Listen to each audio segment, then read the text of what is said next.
Welcome to Accountants Law Pod, where accounting professionals and law firms converge. Hosted by Linda Artisani, Sarah Prevost, and Stephen Liphart. Welcome back to the podcast, everyone. And today we have a special guest.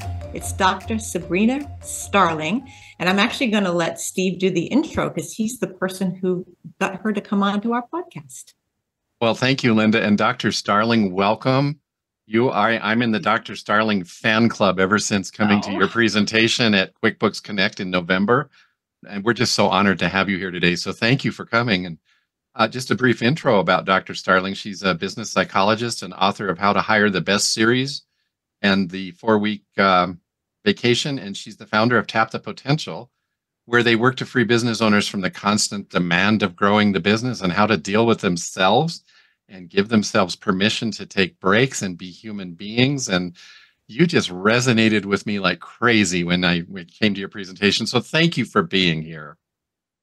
Thank you, Steve. I'm honored to be here. And any time that I can talk about taking your life back from your business and how to just enjoy life as an entrepreneur as we grow our businesses, I love that opportunity. So I'm very appreciative.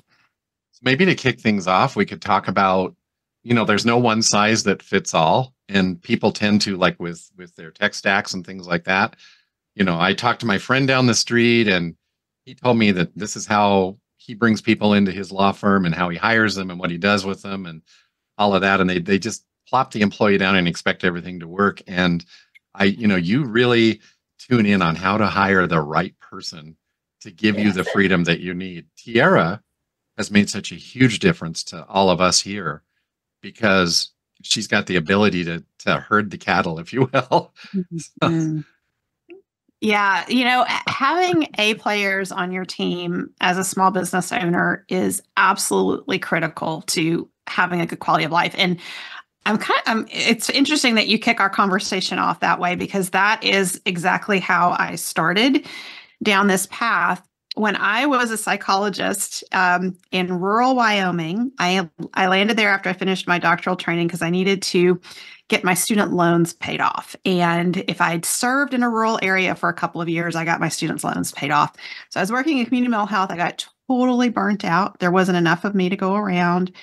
And I thought I have to repurpose my skills as a psychologist in some way. And I discovered life coaching and I hung out my shingle as a life coach. And I started getting a lot of clients who were small business owners, and they wanted to talk to me about two issues: work-life balance and employee problems. And they saw me as a psychologist who could help them solve their employee problems. And so they would say to me, I have these team members, they don't hit expectations. They just kind of show up and wait around to be told what to do. And it's just every team member I add just feels like one more burden on my shoulders. And they ask the same thing over and over. Yes. Yeah. And so I would work with them and try to help them coach these team members. But I quickly came to realize you can't coach this. You can't take somebody who's a warm body and turn them into a highly engaged, motivated employee. And so I just was straight up with these business owners. And I said, look, you need to fire them. They're hurting your culture and you need to hire some A players. And every one of them said to me, you don't understand, Dr. Sabrina. We're a small business owner in a small town, in a rural area. We just have to make do. This is how it is. And I heard that phrase over and over and over. This is how it is. And I started to believe it. And then one morning as I was waking up, and if you've ever had that experience when you transition from sleep to being awake, and sometimes you have this bolt from the blue idea and it solves everything or solves some big struggle you've been dealing with. Well, I didn't quite have that experience, but what I did have is I had this powerful question running through my head. And that is, what if it's not true? What if it's not true because we're small business owners and we're in this rural area, we just have to make do? And that really put me on this quest to figure out, could I find small business owners who have A players on their team? And if they do, would they tell me what they did to hire them? And I thought, well, maybe I'll do an interview series, because back then this was before podcasting. This was before, social media. And I thought I'll just write a series of blog posts on this. And so I found some small business owners, and they had some A players on their teams. And I asked them if I could interview them, and they all turned me down. And Oh, wow. I didn't understand that. And I said, and I followed up and I said, I want to understand. Why are you turning me down? And they said, well, because I have no idea how I got them. If I lost them, I have no idea how I would replace them. It's just, well, there's a fear right there to operating the business. Yeah. And so I'm pleasantly persistent. And I said, okay, I know you don't have any idea how they came to be on your team. Would you just tell me the story of how they came to be on your team? And they agreed to that. And so I started collecting these stories. And then one evening in my living room, I just spread all these stories out across my living room floor. And I started looking for patterns. And I noticed there were patterns. So I was able to group them into different things that led to those A players being on those business owners' teams. And whenever you can find patterns, that's the start of a system. And I thought, there is a system here. And it's like this big elephant in the room. People know it intuitively, but they're not using it. And no one's put it together, because there were no books back then written on hiring for small business owners. There are books that are for corporate. And if you have an entire HR team, that's great. But most who are entrepreneurs don't have that. And so that's how I came to write the first book in the How to Hire the Best series, which was How to Hire the Best, the Rural Business Owner's Ultimate Guide to Attracting Top Performing Team Members. And I thought I was going to focus on rural business, and that was going to be my specialty. Well, as soon as that book came out, I started getting phone calls from business owners all over the country, and they would also kind of start off the same way. I'm not in a rural area. I'm in New York. I'm in New Jersey. I'm in San Francisco. I have this problem. Do you think your work would help me? And I said, I don't know. Let's try it and let's see. And so I did a workshop, and it was very hands-on. And I said, let's all come together and let's see if we can solve this. And sure enough, what works in a small town in a rural area works exponentially better when there's more population. And so I went on to write multiple books in the How to Hire the Best series. The last one is How to Hire the Best, the Entrepreneur's Ultimate Guide to Attracting Top Performing Team Members. And I always tell people, I never, ever set out to be a hiring expert. My main intention, the book that I really wanted to write was The 4-Week Vacation, because I wanted to help these business owners with their work-life balance issues. And through the whole process, what I came to see is the reason we have work-life balance issues is we're not desiring to be workaholics. None of us ever sets out to be a workaholic.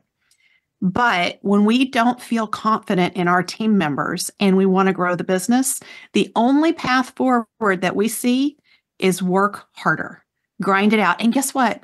We have a culture that reinforces that message every time we turn around.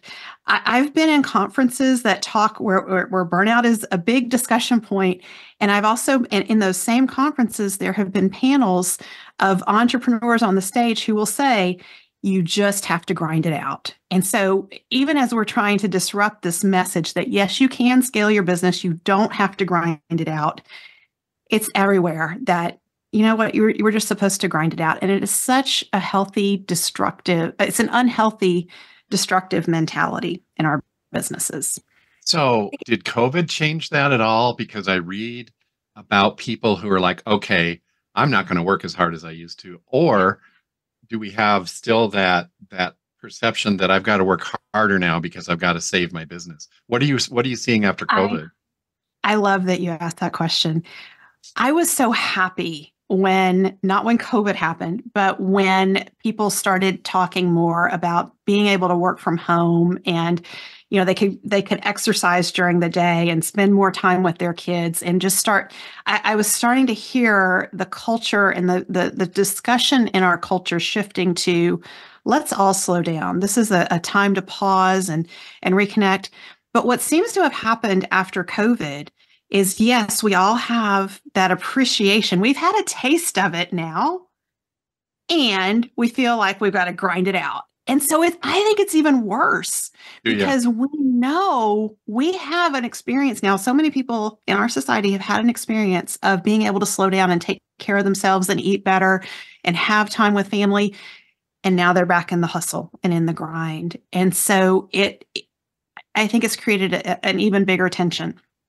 So what about the workforce then? Because, you read every day that they're having trouble getting employees to come back to work. Yes. So there's so many good lessons that have come out of COVID. We've all learned most of us have learned how to work remotely. And in the past, I work across industries. We have a lot of accountants and bookkeepers, we have lawyers. We also have construction, contractors, landscapers. Oh, wow. Yeah. And they all said, we can't imagine running a remote meeting with our team. And that was prior to COVID.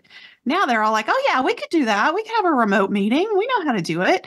So we've learned some skills through COVID that I think are very beneficial that will help us to navigate this. And when it comes to attracting A players to our businesses, we need to understand that it's not just about paying them more and more. And that was another byproduct of COVID where we all felt like we had to just increase our wages and salaries and we couldn't afford to hire more people because it was getting so expensive and our payrolls were getting inflated. And what I'm seeing over and over is that A players have a very different mentality than the average employee. A players are very intrinsically motivated. So intrinsic motivation means we thrive on learning and growing, and we love challenges. Those are the things that get us excited about coming to work. And extrinsic motivation is the carrot that we dangle with, oh, if you do this, we'll give you a bonus. And that's not motivating to A players. And I'm not saying A players don't care about money. They do. And they should be compensated, but they don't need excessive compensation to attract them. If we can pay attention in our businesses to the A players we have and understand why they enjoy coming to work for us, what motivates them and what keeps them around, and we need to identify those as the intangible perks of working for us. And that's what we need to promote and spread the word about is all the intangible perks. A players so appreciate opportunities for flexibility. They appreciate being respected. And respect is it seems like such a simple thing, but it's missing in our workplaces. And when you have team members who have been berated by a boss previously, and they come into your workplace and you talk to them with curiosity about their ideas and tell me more about that. And what do you think we could do here? At first, they're going to be like a deer in the headlights because they don't know what to do with that. It's totally different. And they come to really value that and appreciate it. So that is it shows up over and over in our surveys when we survey the A players on our clients' team about why they like working for our clients. Respect comes up over and over.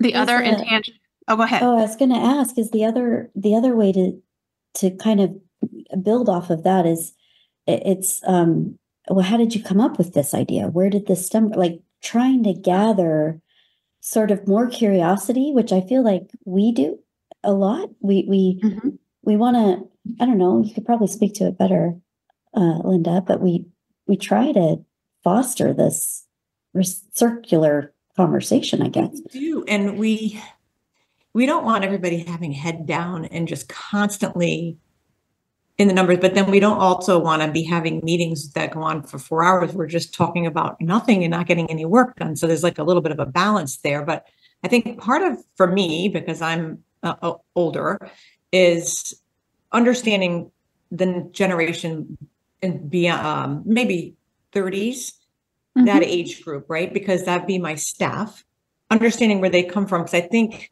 a lot of times baby boomers, in my case, they're going to be like, oh, my way, and I hear this with the other room, oh, our way is the only way that's right. And this generation's not right.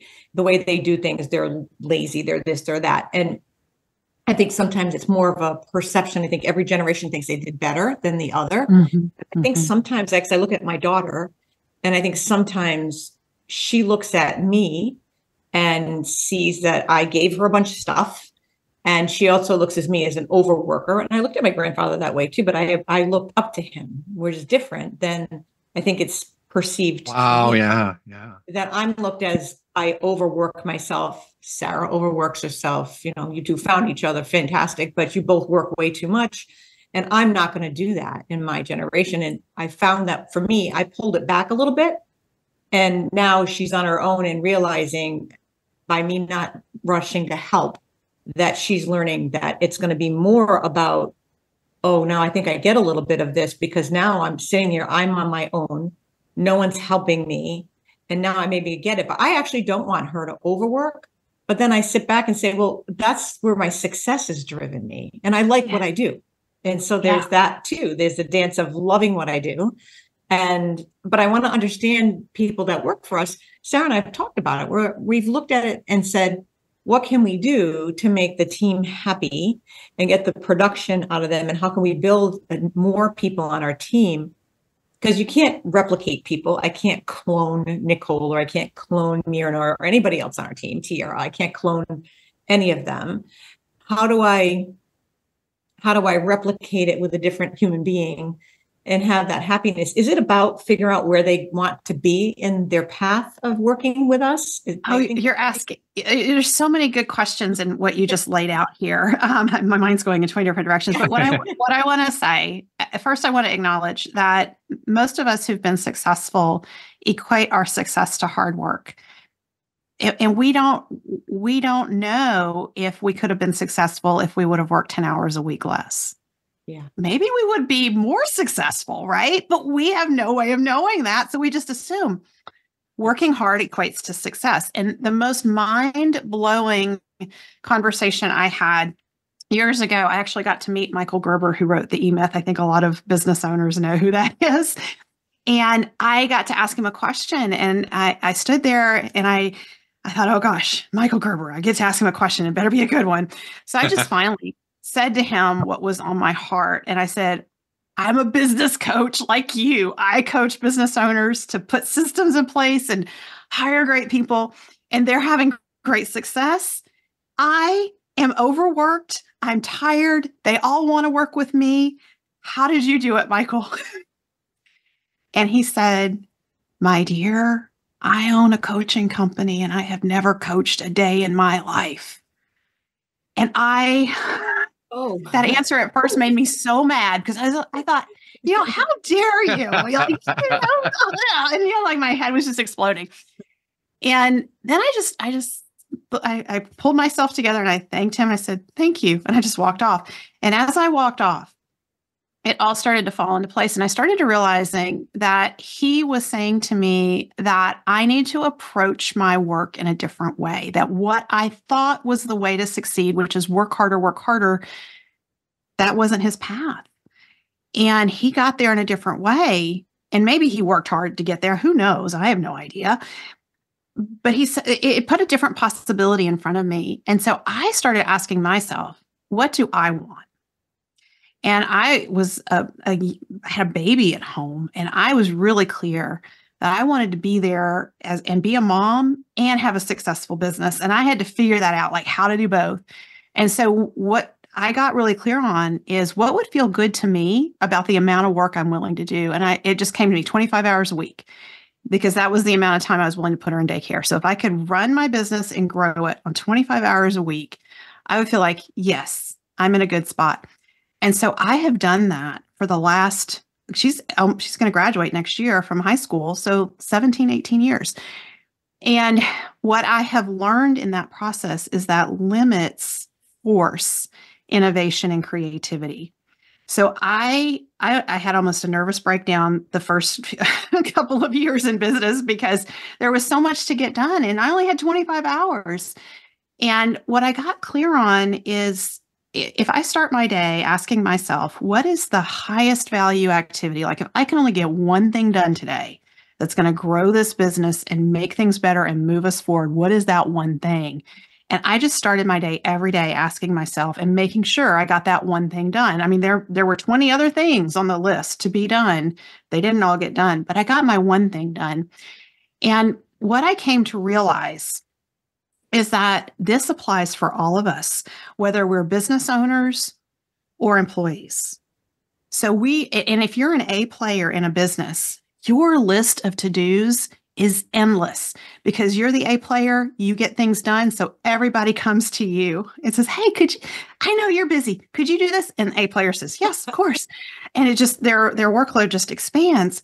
And so I think one of the key pieces for us and for us to do with our team members is to always come back to, if you can only get one thing done today, what is the most important thing? What is the highest value activity that you can do that's going to move us forward in the business? And when we can communicate that to our team members, here's the key result that I'm looking for from you. If you get that done in 8 hours today, great. If you can do it in 4, even better. And you can have those 4 hours back. That's your time. And so when we run our businesses driven on results, it's not about the hours that we put in. And our A players who are intrinsically motivated see it as a challenge. Like, oh, I don't have to work a 40-hour week if I can get all this done and do it in 25. And they will figure it out. This is exactly why I wanted you to be here today. You talked about this at your presentation, and I was like, this is it. Are they on salary then? And you're motivating them to get the full week? Oh, interesting. Sarah. Yes. So all of our team at Tap the Potential is part-time. We don't have anyone who works full-time. We have a mix of salaried employees and independent contractors. And the salaried employees are not full-time. They are compensated for full-time. I make sure that their wages and salaries are in that line, but they have freedom and flexibility. And just at the beginning of this year, we went to unlimited vacation and sick leave. Oh, wow. Yes. And the reason I did that is I didn't want all the administrative hassle of tracking all this vacation and sick leave. It's a huge, you guys know with bookkeepers, there's a lot of hassle in tracking all of this. And I thought, well, what happened? Because I take 4 weeks of vacation a year. Like I take a full 4 weeks off plus additional time when my kids are out of school or whatever. I want that for my team members. And what does it look like if we give them unlimited vacation and sick time? And the way the SOP that we have around this is you have a result you're responsible for. That result is key to the business. If you want to be out, you have to figure out how that result's still going to be delivered, whether you're here or not. And so that may mean finding another team member who can fill in or doing things ahead of time or whatever, but they're responsible for figuring out how to make sure that result is covered. They have permission. They have permission to own the process. I love this. Well, and it's like holding that torch. It's like that torch, like that you're thinking of, like the Olympics. Yeah. You're the lucky duck. You get to pass it. You pick who you want. Yeah, so I love it. I run my business on the belief that what's good for the goose is good for the gander. So if I get to take time off, so do my team members. And when I take time off, I do it in a responsible way. Even if I have to be out of the office for an unexpected emergency, I make sure stuff gets done. And so they can do that too. I've hired A players, and that is the key. When we know that we've hired these A players who are intrinsically motivated, who want to do a good job, just for the sake of doing a good job, we can trust them. And so many of our policies and procedures are based on keeping the warm bodies in check. If we don't allow warm bodies on our team, we don't have to have all of those policies and procedures. And I would even go further and say we need to be very careful that we haven't created policies and procedures that are noxious to our A players. And to give you an example of this, one of the reasons I put particular team members on salary is because they were part-time and they were hourly, and we would travel to conferences, and they want to go to all the sessions because they want to learn. But now they're over 40 hours a week and they're getting overtime, and my payroll is going, through the roof. And I thought, what if we just put them on salary, and then we don't have to worry if we go to 50 hours when we go to a conference, because we all want to go to all the sessions and all the networking and all the fun activities after hours. And they get to go to the conferences, they get to learn, and they enjoy. And so be it. And then we don't have all that hassle of tracking all those hours. And so where it was getting noxious is they would come to me and say, I'm supposed to stay within this amount of hours, Dr. Sabrina, but I'm going to go over by 5 hours because of, this conference thing. What do I do? And then we get so tedious because we have to figure it all out. And we take that out. So look at what policies you have and ask yourself, is this conducive to A players, or is it making their life unnecessarily hard? And it creates safety for them. They know they can count on that salary.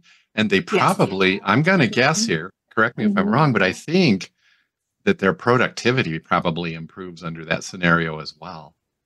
Well, we've only done this now for 4 weeks, but Yeah. it feels like it's working. And I was going to ask you on that topic for culture, because even us as owners, but also serving our clients, most cultures a lot of the policies and procedures are built because somebody ruined it for somebody else. Right. Because you've got the one seed in the apple there that's like, so I'm presuming probably through your own work, the way that you shift a culture in a firm of any kind, any sort of business, this changes the dynamic. I wonder, do you find that it would weed out those people naturally? Do you find the light bulb moment hit certain owners of businesses where like, hey, this person's got to go, just clearly? Yes. And definitely the business owner is the first one to get it. Because once you bring A players on your team and you see the difference between what A players do versus warm bodies, then you start to think, and it's really about the confidence. Like as you build your confidence that you know how to hire A players, it's easier to fire the warm bodies. But if you lack confidence in knowing that you could replace them with someone better, you're going to tolerate it.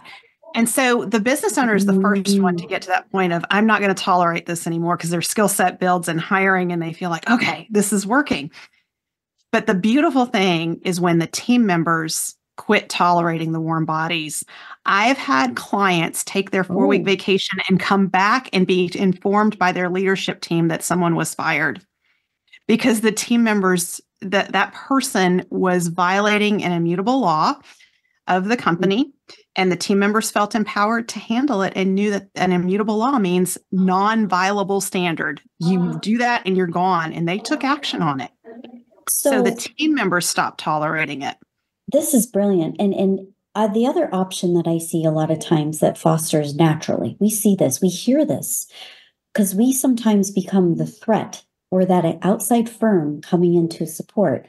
But it also fosters this, I'm owed this. What do you mean you're owed this as an employee? I don't understand. Where did this, I'm sorry, I swear I put the hat on of all liabilities of everything. And now I'm indebted to you as the employee. And you hear this as coaching, just we don't mean to step into that realm, but we, as business owners, we hear it, we feel it, we see it in our own at times. What do you do with this kind of process when you're doing this work? So I think it's recognizing where that team member is coming from. Okay. And I hear that there's a feeling of threat in there, that somehow that individual feels threatened by you, your firm, and how you guys are there. And so one of the things that's interesting to me is whenever we're dealing with employees, we have no idea what prior experiences they've had with outside firms, with bosses, consultants coming in. I, as a consultant, get it all the time. Like the team members aren't happy that the business owner is working with Tap the Potential until they understand we're here to make a better culture. Then it's kind of like, oh, this is kind of a good thing, the A players, but the ones who have been hiding out, who have been doing things they shouldn't be doing or getting away, testing the boundaries, those are the ones who start to feel threatened by, the business up leveling. And when you guys are coming in, it's because the business is up leveling in some way. And that is inevitably going to feel threatening to the team members who are not the A players. And so in How to Hire the Best, one of the foundational pieces that I teach is that we want to always hire team members whose core values align with ours. So we have to identify what are our core values. And that's just kind of like how we do life. And we know our core values are violated when we get upset or angry. And so that's how we start to identify what are these core values that we have. And we turn them into immutable laws in the company. And so when we hire team members who have similar immutable laws, they do life very similarly to how we do life. And that's where the culture really starts to improve and take off. And so whenever you're going through this transition in the business where you have some team members who are well aligned and others who are not well aligned, it's natural that there will be some team members who leave. And I have been brought in by team members to help a business, and those team members have been fired. And it's because as we did this immutable law process, it was really clear they were trying to use me to undermine the business owner. Like they had a different set of core values. Oh my goodness. Yes. Yes. So it's really just looking at, hey, we're here to help. And the employees that are reacting in this whatever way that feels negative, that's about them. That's about their mindset where they are. And we can be curious about how we can support them. What do they need? How do we set this relationship up to be successful? And we can do those things, and they have to meet us. They may not meet us there. I used to own a day spa, and I did kind of what you were talking about a few minutes ago. I created layers within the day spa. When you interviewed with us and you were hired, we immediately gave you a questionnaire to fill out. What's your favorite color, your favorite flower? What's more important to you, time off or success in everything that you do at work and putting those hours in? And, what do you want to do with your life? Do you want to buy a house? Do you want to buy a car? Where are you? And we would get that questionnaire going, and then we would share that with our department heads. This is who's coming to work in your department. And to your point, we would be able to go away on a trip, maybe to a convention or whatever, and come back and found that the garden weeded itself. Because and we didn't have to do it. We didn't have to be involved in it. Yet we were the people that made sure that on their anniversary they got a yellow rose because they like roses and the color yellow. Mm-hmm. And we really created that culture. And in the day spa and the hair industry, people, they covet the client. It's my client. Sabrina, you can't touch my client, even though you do better hair than I do or whatever. And we taught them that, okay, that's your client, but treat them like the client belongs to everybody. Are you referring them over to Linda to get a facial?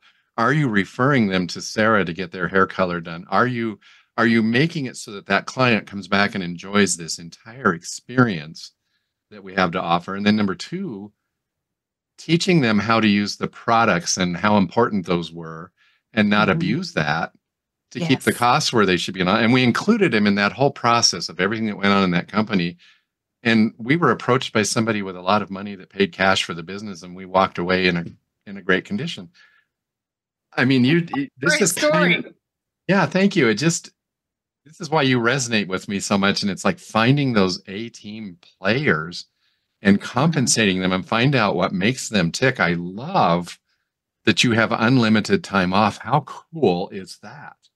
Yeah. And what you shared about the onboarding process where you take the time to get to know them. So often when we onboard team members, we get focused on, did you fill out all your paperwork? Is that form and go to work? And it's all about checking those boxes and making sure all the paperwork's done. And we really spend time at Tap the Potential with getting to know them first. So we have a questionnaire very similar to what you just identified. You're doing that. Oh, I feel like I did something right. Yeah. and we talk to them about what are your strengths. We give them the people map assessment. We give them the Clifton strengths, and then we share all of that with the team. And it creates these opportunities for people to find commonalities so they connect. Okay, wait, right there. I gotta interrupt. I'm sorry. So if I come in as a new employee and I take this Clifton test, you're going to share it with the whole team I work with. That is so cool. That is so cool. Because everybody needs to know what your strengths are, because we want people to work from their strengths. And we tell our team members, we're going to ask you once a quarter, maybe twice a year if we're in, really busy mode, but at least twice a year, we're going to ask you, what are you doing that you don't like doing? Yeah. And what are the things you're procrastinating on? And I have learned that when we procrastinate on something, it's because we're working outside our strengths. And so I want to get that off of people's plate. We can find somebody else who loves doing that, get it to them and let them exceed with it. And what we're doing, brilliant. We're freeing up our A players to work from their strengths. And when A players are in a role with clear results that align with their strengths, they will be 900 to 1200% more productive than a warm body. And that's how they can work a 25-hour work week, because we're taking stuff off of them that doesn't align with who they are. I love this conversation. And Linda, I was going to share this with you this morning, but I haven't had an opportunity. I was watching Diary of a CEO. I love watching his clips. And there was a clip on there, and he was talking about how they interview employees. And he said, it came to the similar style analogy. Look, I might invest 1 hour of each person's time on basically his A team to interview you or review you. But I also spend 18 months having you on my team, 6 months to acquire you, 8 hours of paying my team just to have you here to sit and interview. And he's like, people have given me a hard time about I'm overboard. And then I've got 18 months to figure out, essentially, if you don't leave, I've spent 18 months of time. He aggregated it all. And I was like, wow, that's kind of smart. It's a longer hire process, but we've heard this. Linda says it. We hire slow and foster. And really, I feel like what you're doing is bringing back those simple core principles of processes that in this fast day and age, we've gotten away from because we've had demand, or we've had to fill a warm body seat, and then we disrupt this and then wonder why it's broken. Yeah. One of the things that I teach business owners to do is to really identify what the sweet spot is of the business. And we have a whole process that we take business owners through to do that. And then we want to envision the sweet spot Xing. So if it's going to be 3X, 5X, 10X over the next few years, whatever that X number is, what are the key roles that are going to need to be filled during that time period? And once you get clarity on that, then you start everywhere you go, every conference, every networking opportunity, you're letting people know, hey, we're going to be looking for people who are like this. And you describe the personality characteristics that will be needed to be successful in these roles. And you say, who do you know who's like that? Would you make an introduction? What you don't say is, who do you know who's like that, who's looking for a job? Because A players are not reading classified ads. They're not on Indeed. They hop from one opportunity to the next. And so your role as the CEO, the owner, is chief recruiter. And chief recruiter is just building relationships and letting them know, hey, I want to get to know you. So-and-so recommended I talk to you. I understand you're like this. Tell me a little bit about you. And we're going to have some opportunities coming up that are like this. And if that ever interests you, I'd love to follow up with you. I'd love to have you put in an application or submit your resume. And you're just building the pipeline. And that keeps you out of, oh my gosh, we're busy, we're growing, we've got to hire, we got to just get somebody in the door and get them in a seat, make sure they fill out that paperwork and let's go. That's how we tend to hire. But this is a much more like strategic approach. And it feels, I can't tell you how much more peaceful business feels when you run it this way versus react. Well, and to your point of getting that one thing done a day, picking that one thing out, how do you coach owners to stop working in the business and work on the business? Because that's the magic big question. It really is. So most of the clients who come to work with us at Tap the Potential come in and we have a lot of accountants and bookkeepers working 60 or more hours a week and working on the weekends and late at night. Some of them work through the night, work the next day. I mean, that especially this time of the year. And so saying to them, if you could just get in 6 hours a week of working on your business, and they're like, where do I find these 6 hours? So we really teach them a process of time blocking. And so much of the initial work that we do with our clients is helping our clients to understand that when we context switch, we are losing 80% of our productivity. So context switching is keeping your email open while you're working on another client's project and going back and forth. And then you respond to another email, every time you're context switching, you're increasing the chances you're going to make a mistake and you're slowing yourself down. So just learning to time block is critical, but there's also getting things off of the business owner's plate, learning how to use an executive assistant to take some of these less valuable activities off the plate. It starts to free up hours. So like we just try to find a little wedge. Like, how do we get a wedge of time so that you're not feeling so overwhelmed? And it's a snowball effect. So once that starts to come into play, then we start looking at what else can be delegated. We have one accountant who in just 3 or 4 months time with us, she's able to take a full day off each week. Nice. And she came in meeting. Like her schedule was packed and she was working on the evenings and weekends to get work done while she was in these meetings all the time. And now a full day off each week. That resonating with you, Sarah? It's funny because I read something somewhere, it might have been a Zapier article or something, and it talked about turning off all the alerts on your phone and on your computer. Yeah. And I schedule it now. So at 8 a.m., I get a notification with everything that I needed to look at. And then it doesn't happen again until like 3 o'clock that I get another notification. And there's another one like at 7 p.m. And I don't look at that if I don't want. I will look at it if I want to, but I shut off LinkedIn, Facebook, all that stuff. Yes. And it's really peaceful now. It's yes. not so, I was constantly distracted during the day and I didn't realize how much that was sucking the life out of me until I shut it all off. And I'm like, this is really good. And I remember, I will never forget, Seth David said this in one of our sessions. He's a mentor of me and Sarah's and Steve's. And he said, with working over the weekends, and he said, don't be afraid that the work won't get done. The work will still get done. And I remember him saying that. I remember him at the time, I thought, well, that's stupid. No, it won't get done. And he was absolutely right. If you take a moment and take that time for yourself, which for me tomorrow, I already booked my beach chair. So I have a beach community and I've got a beach, and I made a goal mission to myself this year that at least once a month, I'm going to get to the beach. And it's February now. It's like another new month. That's one of the things I love about you, Linda, is that you do your beach time and you do your yoga time and all of that. And Linda and Sarah know I'm an Airstreamer. I have an Airstream travel trailer and I'm an officer in the Colorado Airstream Club and I'm passionate about it. And from May till October, they never know where I'm at. But I show up for the meetings. I work with my team. I get up early. I do my thing. I've got it all in the Airstream. And then I go have a hike. You have to give yourself permission to stop because you can't take care of everybody and everything if you can't take care of you. Yes. And I believe so strongly in the small steps forward. So for those who are listening, who are thinking, I don't know if I can turn off my phone or notifications, I challenge you at 5 o'clock, set that hard deadline. You're going to go home. You're going to put your phone down, turn off notifications, and just be present.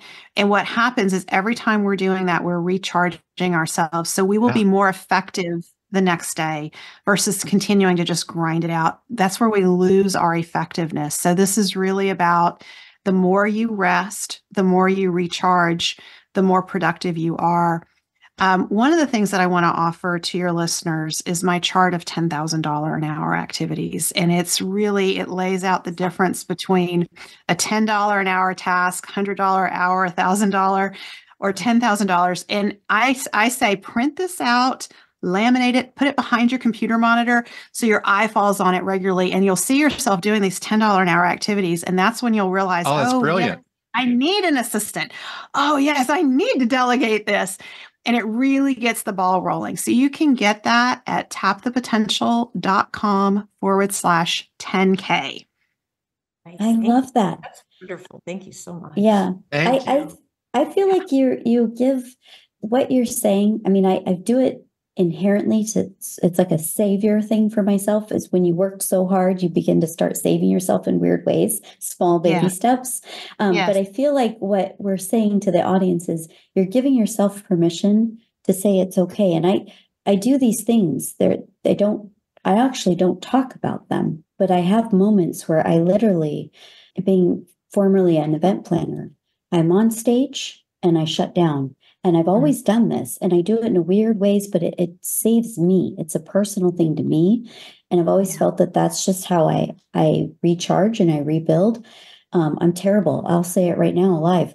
If I'm on a business travel trip, I do not like trying to do two things at once like that. Nope. Yeah. I'm here. Yeah. I'm spending time doing this. This is what I'm going to do. If I have to, I'll engage, but only if I have to. And Tiara is the one that helps really kind of keep me in the front of that. Otherwise, no, I'm not good at it and I'm not going to do it. It's just not going to happen. Because I need wonderful. That time. Yeah. You've cultivated a presence for yourself.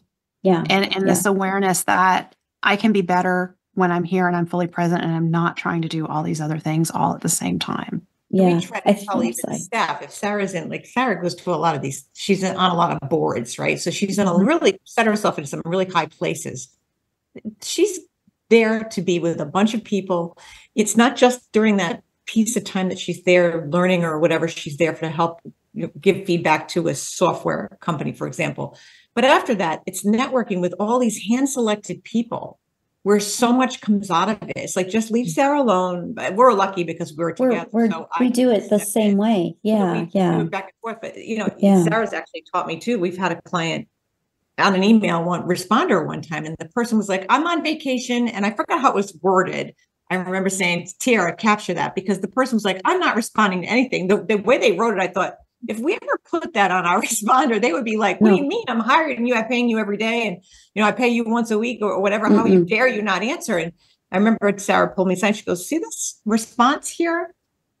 They have to understand it's a two-way street. They're not going to get instant response, because that's what I was doing. I was instantly responding. No. And that's so dangerous. Yeah. I was training them to expect that. That's exactly it. The expectation that I was going to answer like that. Well, I can't do that. To shut my notifications off. And it's been eye-opening for me, because that was my go-to. I didn't want to see the red dot.